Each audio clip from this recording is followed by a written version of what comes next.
دخلنا على شهر أكتوبر واتطلب مني مراجعات شهر أكتوبر قبل ليلة الامتحان. تيجي نراجع الوحدة الأولى مع بعض، هي الوحدة الأولى في الكيمياء الفيزيائية مع بعض لطلاب تانية إعدادي، وهي بتتكلم عن إيه؟ بتتكلم على أسئلة. أنا هحل معاك إيه دلوقتي؟ أنا هحل معاك أسئلة على الوحدة الأولى، وأول سؤال معايا هو سؤال اختر.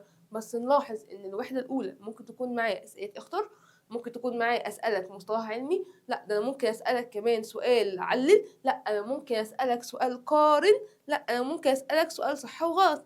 يعني أنت قدامك في امتحان الشهر، في امتحان أكتوبر، ممكن أسألك في جميع الأسئلة. وأول سؤال معايا بيقول لي إيه؟ بيقول لي أي مما يلي يعبر عن النحاس. يا ترى أنهي جملة صح بتعبر عن النحاس معايا؟ تهتز جزيئاته في موضعه وتنتقل الحرارة خلاله بالإشعاع، ولا يا ترى تتحرك جزيئاته حركة محدودة وتنتقل الحرارة خلاله بالإشعاع؟ طب نمسك واحدة واحدة. تهتز جزيئاته في موضعها بالنسبة لي جملة صحيحة.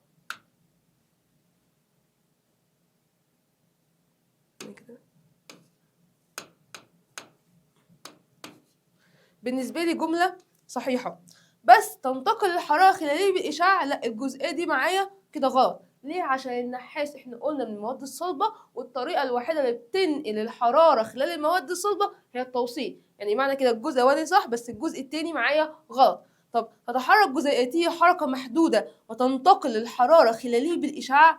هي حركة محدودة بالفعل، يعني الجزء ده بالنسبة لي اسمها حركة اهتزازية أو حركة محدودة، بس لا تنتقل الحرارة خلاليه بالإشعاع. يعني معنى كده إن الجملة دي بالنسبة لي غلط. إيه الصح بتاعي؟ لازم أدور على كلمة التوصيل. طب تهتز جزيئاته في موضعها وتنتقل الحرارة خلاليه بالتوصيل. تعالى نمسك برضو جزء من السؤال بتاع اختر. تهتز جزيئاته في موضعها، أقول لك ما هي أصلا هي عبارة عن حركة اهتزازية. كان بيقول لك إن حركة المواد الصلبة هي حركة اهتزازية. وتنتقل الحرارة خلاليه بالتوصيل، هقول لك ده احنا خدنا أول طريقة عندي اسمها انتقال الحرارة بالتوصيل، وهي خلال المواد الصلبة. يعني معنى كده اهو إن الجملة دي سواء الجزء ده أو الجزء ده معايا لا هي جزء صح. طيب تتحرك جزيئتي حركة محدودة تنتقل الحرارة خلاليه بطريقة الحمل، هقول لك لا الحمل بس خاص، الجزئية دي خاصة بالمواقع. طيب حد هيقول لي يعني ايه كلمة مواقع؟ اصلا انا نسيت. هقول لك سهلة، المواقع عبارة عن حاجتين، ياجي اقول لك سوائل، ياجي اقول لك غازات. نخش على السؤال التاني مع بعض. هو بيقول لي العمليات التالية انعكاسية ما عدا، يعني معنى كده من الكلام ان كل اللي جاي ده جمل صحيحة وانا عايزة اختار الجملة الخطأ. طيب انعكاسية ما عدا ايه؟ قال لي والله خدي بالك تسامي وتساقط. لو احنا خدنا في الوايت بورد كده اهو ان التسامي عكس كلمة التساقط، كنت ساعتها بقول لك ايه في الشرح؟ اقول لك خد بالك ده كان عندي مادة صلبة كانت بتتحول يا اما مادة سائلة يا اما تتحول لمادة غازية، وكنت ساعتها بقول لك احنا هننط نطتنا من تانية اعدادي لاولى ثانوي. طب النطة دي اللي هي عبارة عن ايه؟ من مادة صلبة لمادة غازية، يبقى دي اسمها التسامي. يا اما هنط من الماده الغازيه اقدر احول الماده الغازيه للماده الصلبه، يبقى دي بالنسبه لي اسمها تساقط. يبقى الاختيار الصح معايا هنا اهو. قال لي والله خدي بالك تسامي وتساقط لا، هي كده عمليه انعكاسيه. انا عايزه حاجه مش عمليه انعكاسيه. غليان وتبخر، هقول لك اصل احنا كنا بناخد قبل كده اهو عندنا الغليان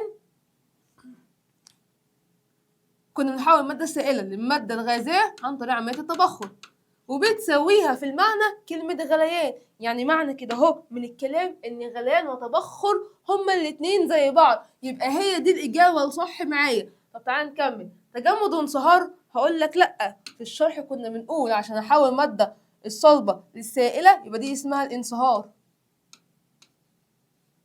طيب لو من السائلة للصلبة، قال لي لا ساعتها ارجع العكس اسمها عملية التجمد. يبقى معنى كده ان عمليتين عملية انعكاسية. طيب عشان احول من السائلة للغازية دي بالنسبه لي عمليه التبخر. طب هرجع العكس، من ماده غازيه او من حاله غازيه لحاله سائله، يبقى اسمها عمليه ايه؟ اسمها عمليه التكثف. وهو ده الاختيار الصح معايا، ما عدا ايه؟ ما عدا الغليان والتبخر.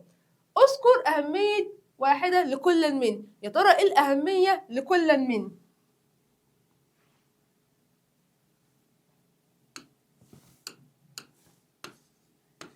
الرادياتير.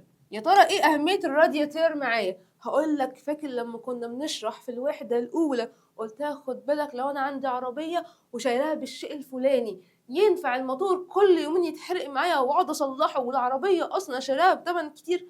هقول لك لا. طيب عشان اعالج حته زي دي كنت بستخدم ايه او كنت بعالجها بايه؟ بحاجه اسمها الرادياتير. طب ايه الرادياتير ده؟ اهو ده بالنسبه لي نظام التبريد في محركات السيارات. يبقى اذكر اهميه الرادياتير. ايه اهميه الرادياتير؟ يبقى هو يستخدم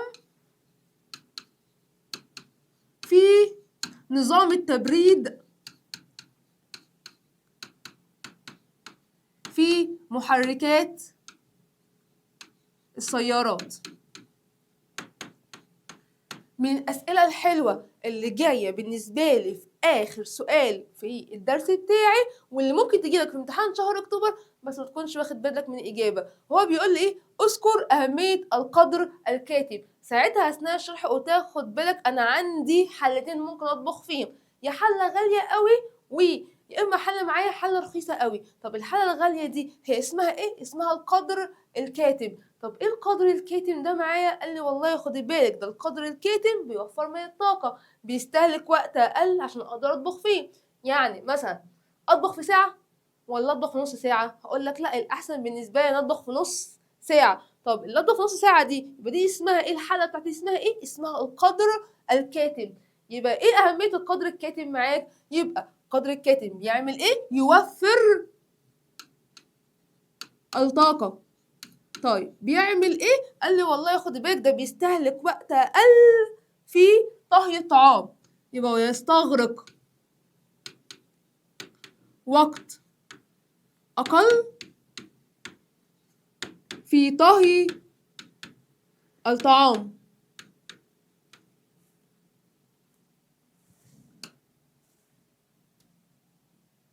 تعالى نكبر بس شويه عشان نشوف مع بعض.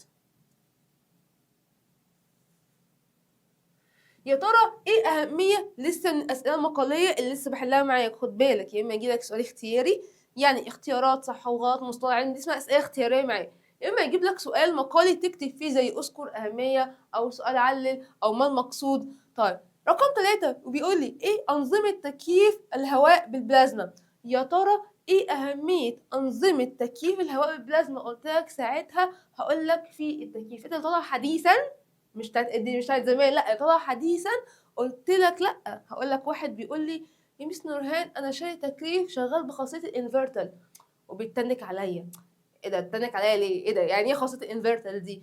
قال لي لا يا ميس اصلا شايريه ان هو بينقي لي الهواء، يعني بيخرج لي هواء نقي مش اي هواء، مش مجرد هواء ساقع وخلاص.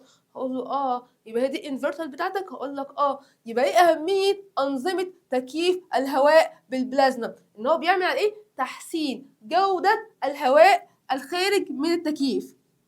يبقى بيعمل على تحسين جوده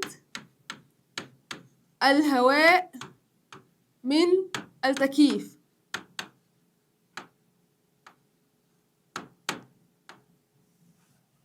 رقم 4 بيقول لي ألواح البوليسترين. يا ترى إيه أهمية ألواح البوليسترين؟ ساعتها أثناء الشرح قلت لك خد بالك في ناس ساكنة في الكومباوند والناس اللي هي ولاد الزواج، وفي ناس بالنسبة لي ساكنة في المناطق العشوائية. طيب هل الناس اللي ساكنين في كومباوند زي الناس اللي ساكنين في عمارات عادية؟ هقول لك لا، تفرق معايا طبعا.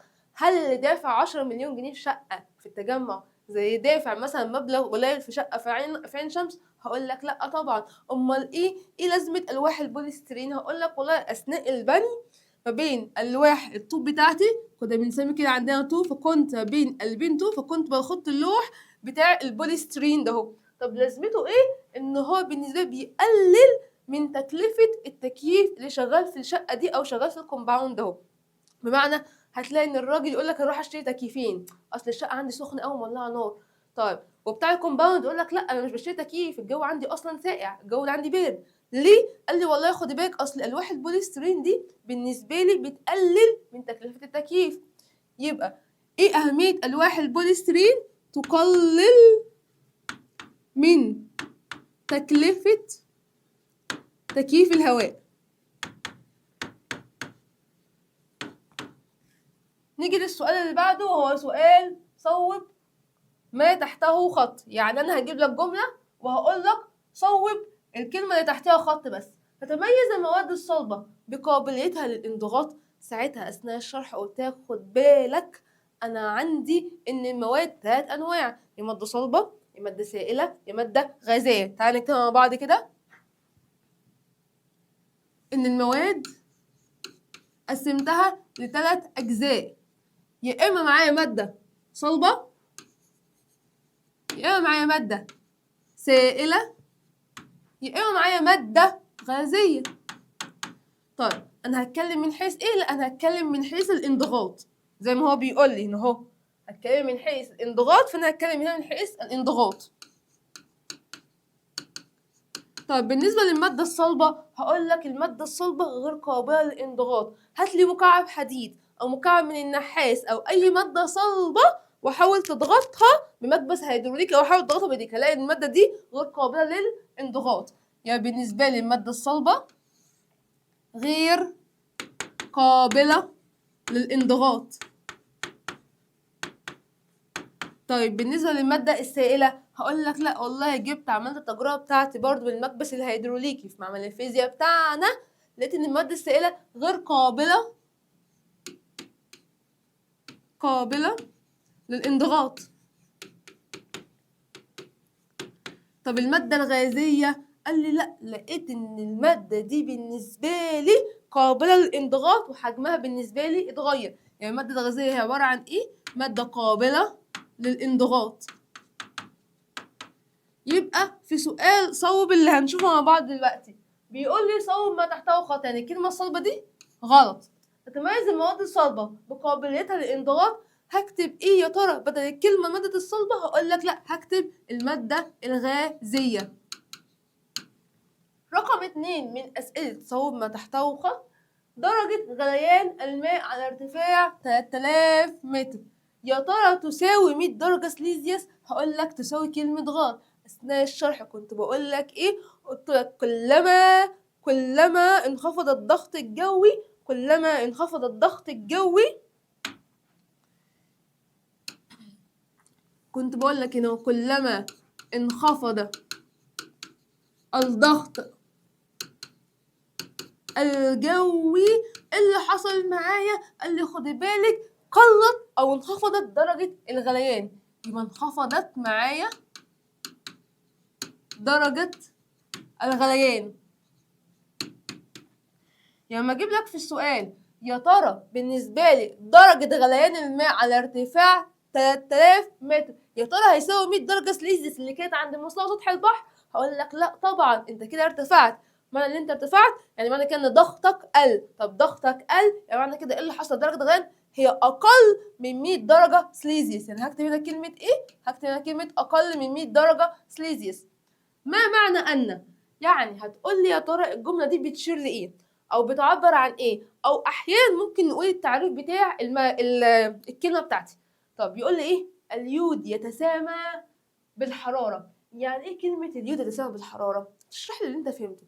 قال لي والله يا مس انا مريت بعملية مهمة جدا اسمها عملية التسامي، وكنت ساعتها بنط من تانية اعدادي بنط معاكي الاولى ثانوي من غير ما امر على تالتة اعدادي. طب يعني تحول المادة الصلبة للمادة الغازية او تحول الحالة الصلبة للحالة الغازية دون المرور بالحالة السائلة. كده هو ده معنى كلمة تسامي؟ هقول لك معنى كده كلمة تسامي. طب ايه المثال اللي عندي؟ هقول لك المثال اللي عندي وهو اليود. كنا ساعتها بنقول أبخرة اليود أو يتسامى اليود يتحول إلى أبخرة اليود. ما معنى أن اليود يتسامى بالحرارة؟ أي أن تكتبي كده أي أن اليود يتحول من مادة أو من حالة صلبة إلى حالة غازية دون المرور بالحالة السائلة. وده بكل سهولة الأسئلة المقالية اللي انت ممكن تعرض عليها معايا. ناخد سؤال تاني. ما معنى أن؟ وبيقول لي ايه؟ بيقول لي الحرارة النوعية للثلج أقل مما للماء. ليه الحرارة النوعية للثلج أقل من المية؟ ساعتها أثناء الشرح أقول لك هي خدها علاقة بيانية أو علاقة عكسية. درجة الحرارة عكس الحرارة النوعية، بمعنى انت قلتي لو الحرارة النوعية اهو عندك لأي مادة بقى، مش هتكلم في مية ولا ثلج، الحرارة النوعية لأي مادة، النوعية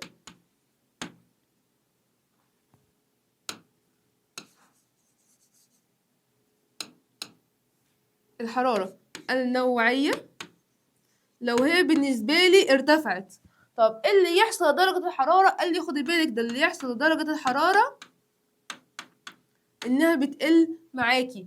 طيب يعني هي بالنسبة لي علاقة عكسية، يبقى الحرارة النوعية للثلج أقل مما في الماء. ليه؟ قال لي والله خدي بالك لارتفاع درجة حرارة الثلج عن الماء.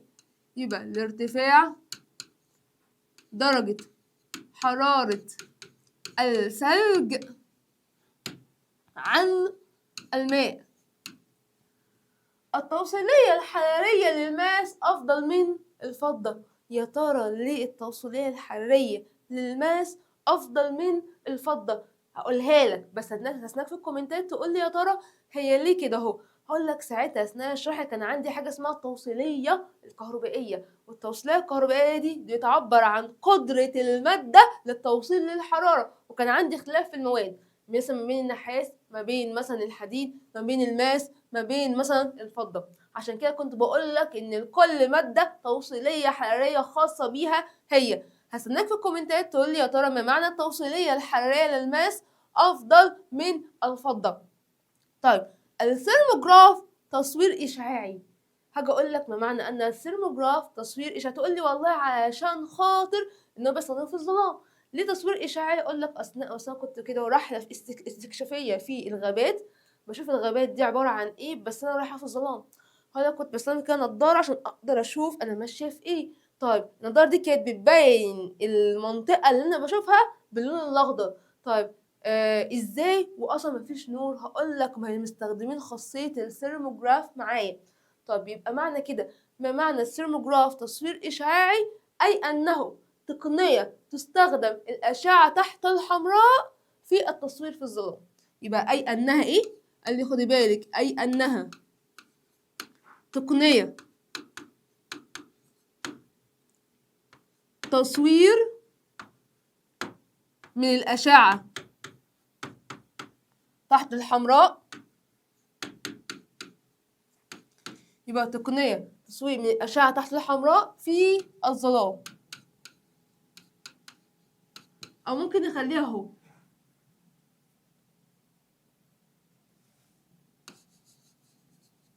تقنية من الأشعة تحت الحمراء في التصوير في الظلام. التصوير في الظلام. نيجي للسؤال الثالث، وهنفرح طلابنا في امتحان اكتوبر بسؤال اكمل. يا ترى سؤال اكمل يعني معنى كده هو ممكن اجيب لك معلومه علميه، اجيب لك جمله هجيبها لك والله فيها نقط هخليك تكمل بس كلمه من الكلام اللي احنا شرحناه ده كله. وبيقول لي ايه؟ تختزن طاقه نقط بين جزيئات الماده بسبب وجود نقط بينها. يا ترى المادة بتختزن جواها طاقة ايه؟ قال لي ثواني، تختزن انت محافظة على طاقة جواكي. خدنا قبل كده ان انا عندي حاجة اسمها الطاقة الداخلية للمادة. خدنا حاجة اسمها الطاقة الداخلية للمادة. طب الطاقة الداخلية للمادة دي هو كان بيقول لي ايه؟ قال لي خدي بالك ان الطاقة الداخلية للمادة دي هي عبارة عن طاقة وضع وطاقة حركة، وهنا طاقة حركة. طبعا طاقة الوضع هي طاقة تختزن داخل الجسم، أما طاقة الحركة بتعبر عن حركة انتقال جزيئات المادة. طب السؤال هنا بيقول لي إيه؟ تختزن يعني جوايا، يبقى أنا جوايا طاقة وضع ولا طاقة حركة؟ أقول لك لأ، أنا جوايا كمادة تختزن طاقة الوضع بين جزيئات المادة. يبقى تختزن طاقة الوضع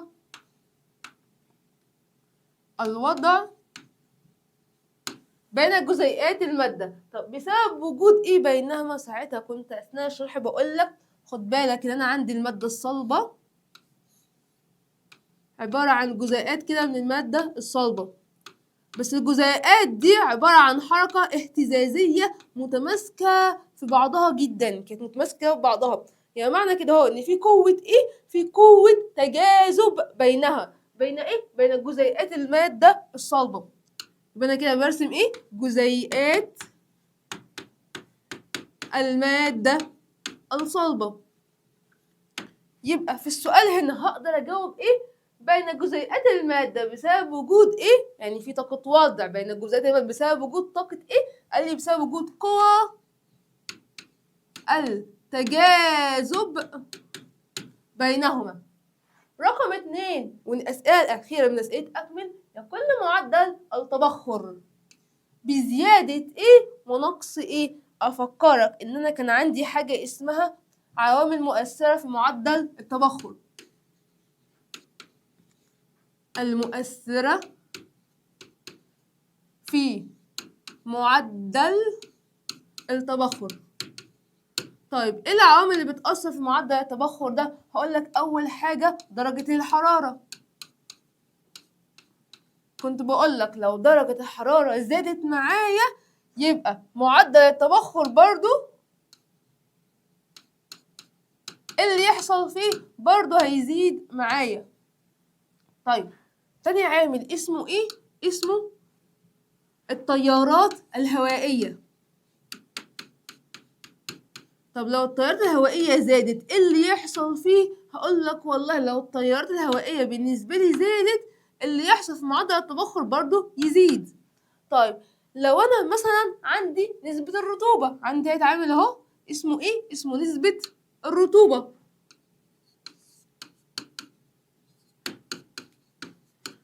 طب لو نسبة الرطوبة زادت هو برضو معدل التبخر يزيد؟ اقول لك لا، هي عملية عكسية. طب معدل التبخر ايه اللي يحصل له؟ قال له والله ساعتها معدل التبخر نسبته هتقل. يبقى انا كده عندي بعض العوامل المهمة اللي بتساعد في عملية تبخر جزيئات المادة السائلة. طب احنا بيقول لي ايه؟ يقل معدل التبخر بزيادة نقط. تعال شوف بقى بزيادة نقط ازاي هيقل. انت عايزة حاجة معدل التبخر هيقل فيها، يعني معنى كده ان هو ده هيقل معاك اهي، ده هيقل معاك، يعني معنى كده ان الكلام من درجة حرارة لازم تقل معاك.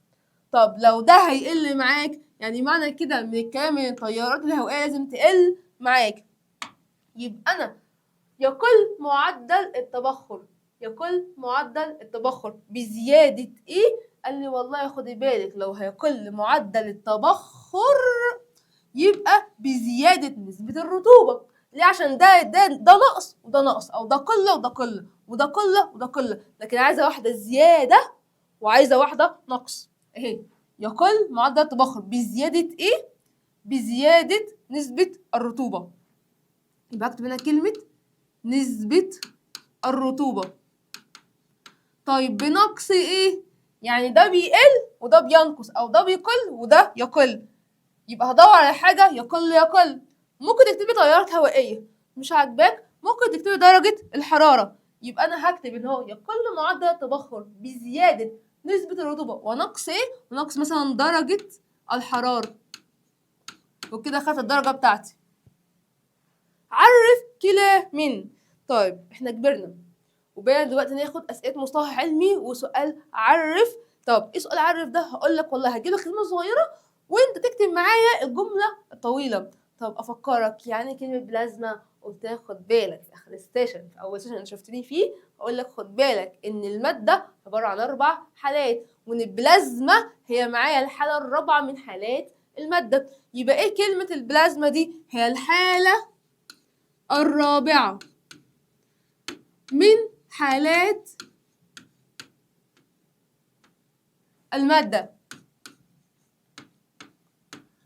طيب هي الحالة الرابعة من حالات المادة، بس بتتكون ازاي او هي عبارة عن ايه؟ ساعتها اثناء الشرح قلت لك عبارة عن ايونات موجبة والكترونات سالبة. وحد قال لي هو انت ليه مش بتقولي ايونات سالبة؟ هقول لك في المنهج القديم كان اسمها ايونات سالبة، لكن في المنهج الجديد ايونات موجبة والكترونات سالبة الشحنة.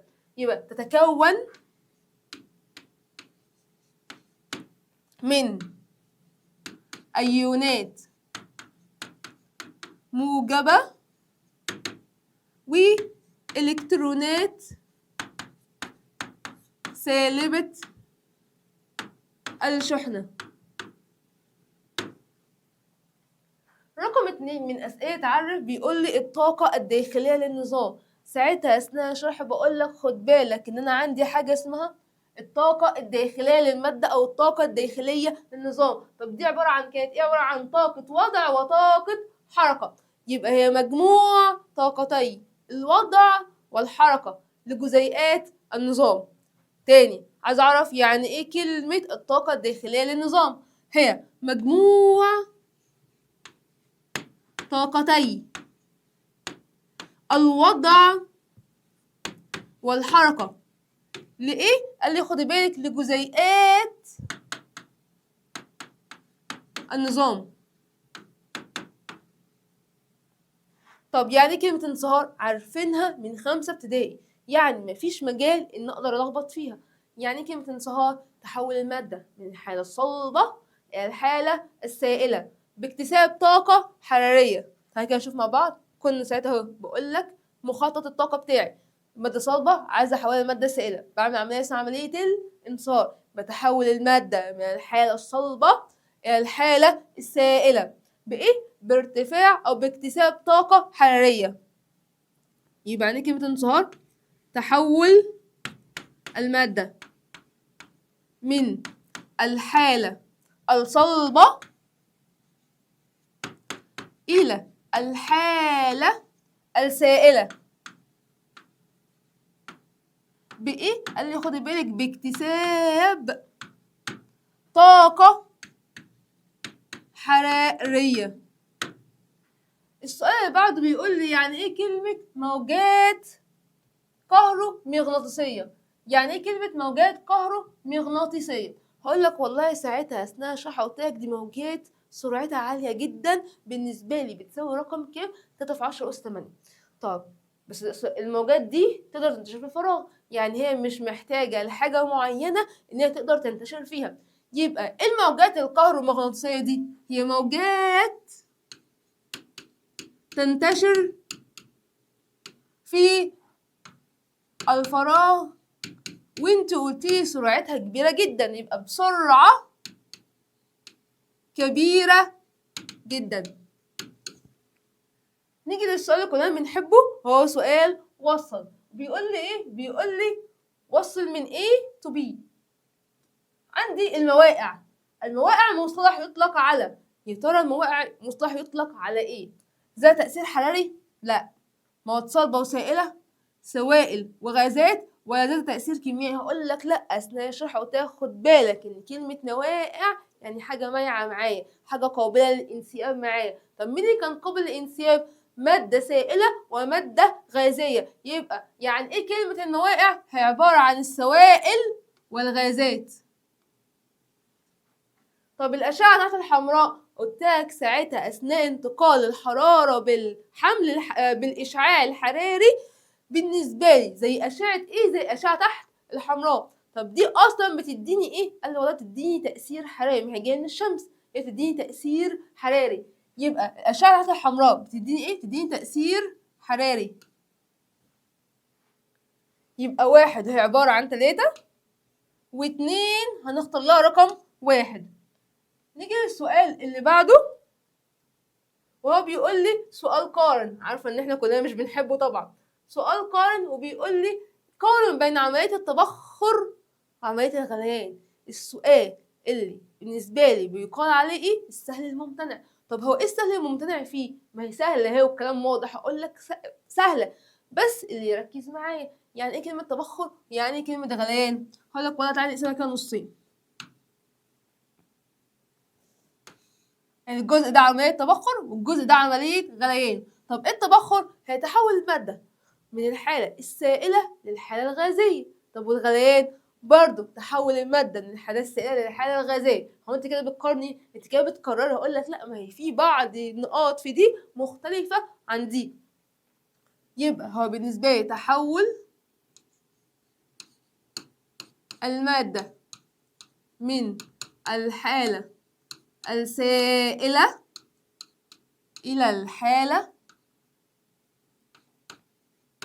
الغازية. طب وهنا برضه تحول المادة من الحالة السائلة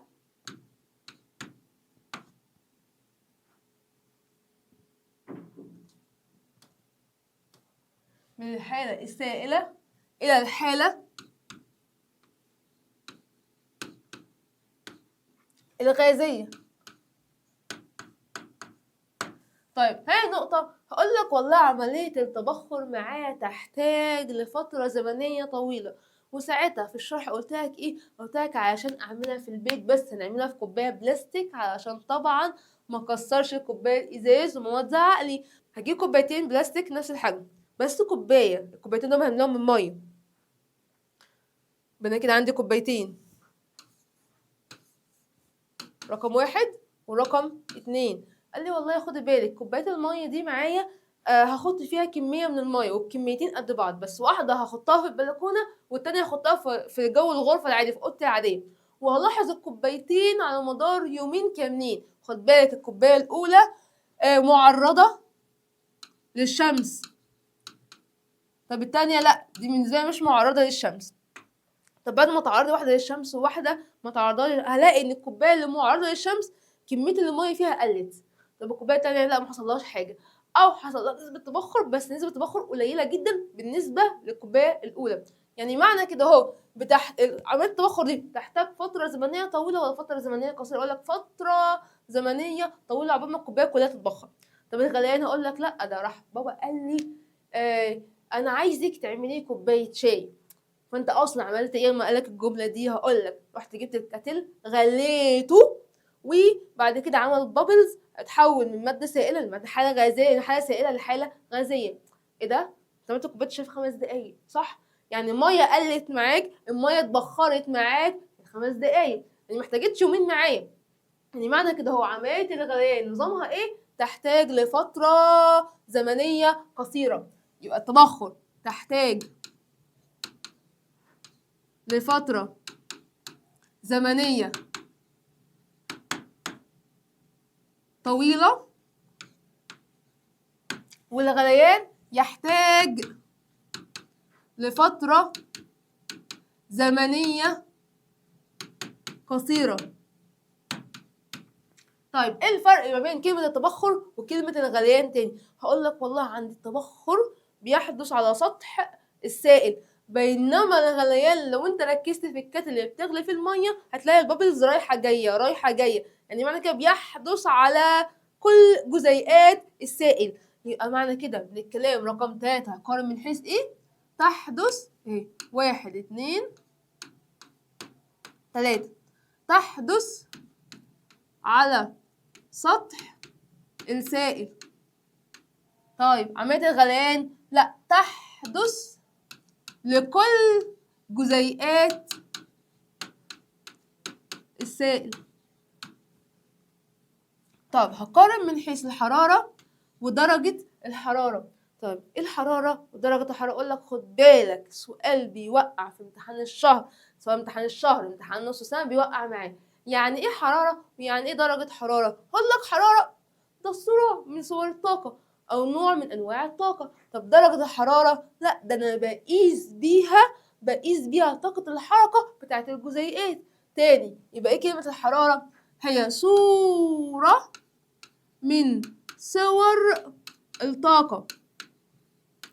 بس الطاقة دي هنلاقي لو انا معايا كوباية شاي، كوباية الشاي دي من بره سخنة، بس بعد مرور 10 دقايق عليها او نص ساعة مثلا عليها هنلاقي ان كوباية الشاي دي بردت، فقدت السخونية بتاعتها. يعني تنتقل من نظام الى نظام اخر، او من نظام الى الوسط المحيط. يبقى هي صورة من صور الطاقة تنتقل من نظام إلى نظام آخر أو إلى الوسط المحيط. طيب بالنسبة لدرجة الحرارة، قال لي والله دي حاجة أقدر أقيس بيها الطاقة الحركية لجزيئات النظام، يبقى هي مقياس لقياس طاقة حركة الجسيمات. وطاقة حركة الجسيمات.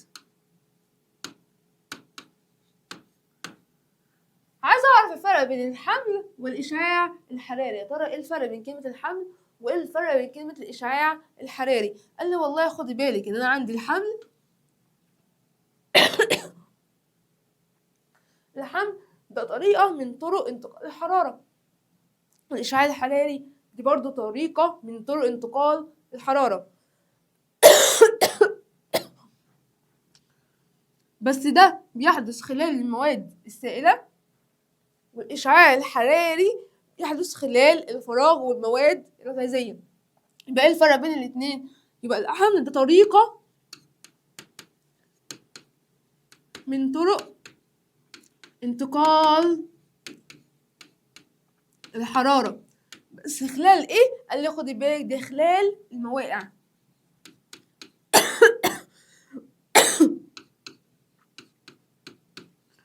طيب الإشعاع الحراري قال لي لا خدي بالك دي طريقة برضو من طرق انتقال الحرارة، بس خلال ايه؟ قال لي خدي بالك خلال الفراغ أو خلال المواد الغازية دون الحاجة إلى وجود وسط مادي. أنا مش محتاجة حاجة تساعدني إن أقدر أنقل الإشعاع الحراري ده أو الطاقة الحرارية اللي جاية من الشمس. يبقى دون الحاجة لوسط مادي.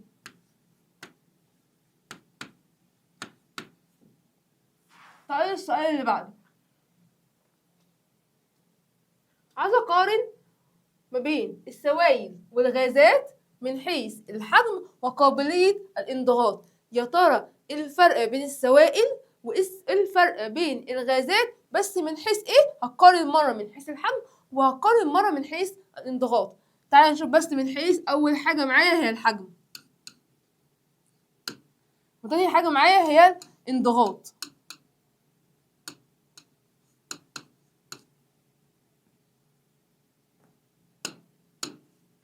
طيب الحجم للمادة السائلة بيتغير ولا لأ؟ هقولك جربها في البيت. هاتلي برضه كوبايتين بلاستيك عشان الازاز ما يتكسرش عشان ماما ما تزعلناش.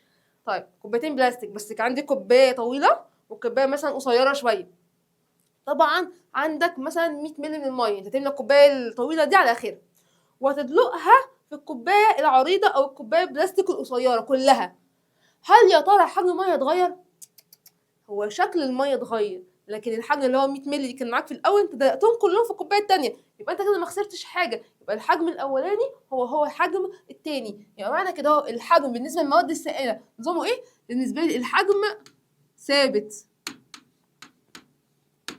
طيب لو انا هتكلم من حيث المواد الغازيه، هقول لك والله هات لي بالونتين، بالون مثلا على اي شكل يعجبك وبالونه عاديه، البالونات العاديه اللي هي بتاعتنا عاديه دي، ادي كل بالونه نفسين. طب هتلاقي ان شكل دي وحجم دي غير حجم دي وشكل دي. يعني معنى كده ان المواد الغازيه بالنسبه لي اخبار الحجم ايه؟ هي متغيره في الحجم. يبقى من حيث الحجم هي متغيره الحجم. طب لو هتكلم بقى من حيث قابلية الانضغاط من حيث المواد السائلة والمواد الغازية، هقول لك والله أثناء التجربة في معمل الفيزياء عن طريق المكبس الهيدروليكي قعدت تضغط على المية كده اهو بالمكبس الهيدروليكي إن حجمها يتغير، ما اتغيرش. طيب المكبس نزل تحت؟ لا ما نزلش. يعني معنى كده من الكلام ان المواد السائلة قابلة للانضغاط ولا غير قابلة؟ هقول لك خد بالك لا دي كده بالنسبة لي غير قابلة للانضغاط.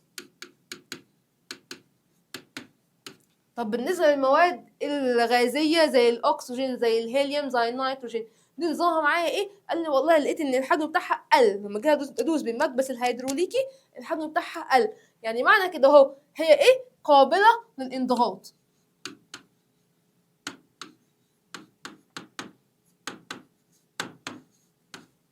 وبكده نكون خلصنا مراجعة شهر أكتوبر، عشان شهر أكتوبر خلاص على الأبواب، على هيئة أسئلة. هستناكم في مراجعة جديدة ودرس جديد معاكم من مراحل تانية إعدادي.